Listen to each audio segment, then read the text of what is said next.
So, hey guys, girls, this is Greg Demetriou. I'm one of those old dinosaurs, retired New York City Police Department detective. Um, I'm a PTSD survivor, and I'm a supporter of law enforcement from day one. So I just jumped on this video here because now I'm working with Amanda Coleman at the Irish Angel, and we're trying to fight the disastrous effects of PTSD and law enforcement suicide. So my tenure with PTSD started this day. It was August 17th. It was Grand Central Station on a Friday in August. Beautiful Friday, 11:36 in the morning. Me and my partner, Jay Lynham, who's in that picture, we're doing a surveillance, ran across a uniformed cop, jumped out of the cars. What do you got, buddy? He said, I got a bank robber. And me, being the fastest of the three of us, chased the guy into Grand Central. Turned a corner, and he was ready, and apparently I was not. Shot me in the chest, and then turned around and he shot the uniformed cop in the chest, almost the same place, and killed him. So that was the day that changed my life forever. I didn't really suffer from PTSD at the time. I thought I was, the bull. I go through the door first. Don't even try to take my spot, right? Big time New York City detective, I can do anything. Well, recovering from the injury, several months later, I began to have symptoms. Couldn't breathe. My heart was racing. Thought I was going to die in the next second. I wound up being taken to the hospital several times. And, the department was pretty good back then. Hey, kid, anything you needed, you got, right?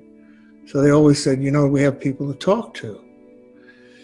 And, of course, my bravado and my masculinity and my being a detective got in the way of that, and I stalled it for a long time. And then I finally went, and when I sat down in that doctor's office and he told me what was happening, I was floored. I said, so what's the story? He said, well, you have something called PTSD. And back then it was a fairly new diagnosis, but I said, so what does that mean?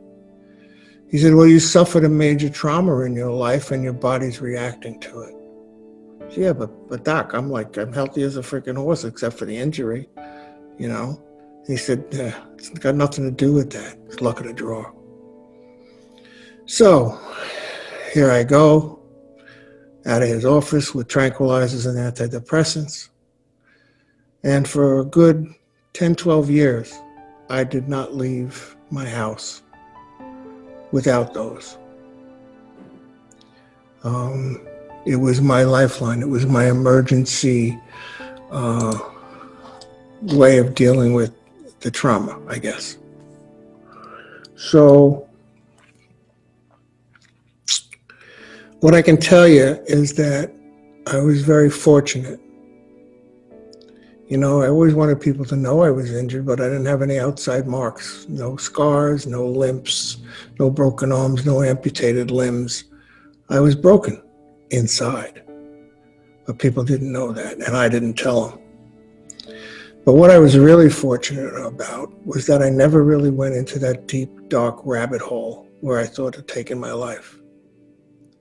But I can understand how easily that happens.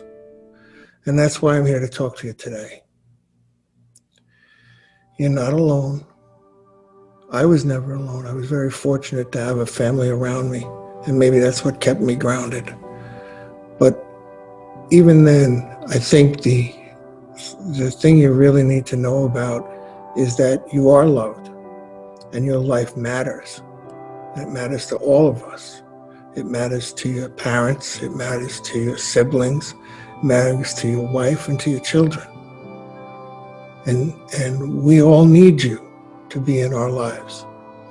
So help is available. And organizations like the Irish Angel are here to help you if you need connections, if you need to know who to talk to. You can dial us up on the internet at irishangel.org. You can always call me, Greg Demetriou. My website is Greg's Corner Office, and you can come to me through there or through my company, Lorraine Gregory Communications. You can always reach me. I get my emails on my cell phone. If you need to talk, please do. In the meantime, guys, I'd like to tell you about this great organization that I'm on the board of directors of, the Irish Angel. It was founded by Amanda Coleman, who actually lives in Ireland. And she's devoted herself to the support of law enforcement, for our well-being, for our health, and to prevent the PTSD-related suicides. She's a wonderful woman. She put her heart and soul in this, and she comes to the U.S. to support us. So if you find her online, irishangel.org, get involved. You'll be glad you did, and we're here to help you guys. So God bless you all, and I wish you all a happy and healthy life. Life continues. Thank you.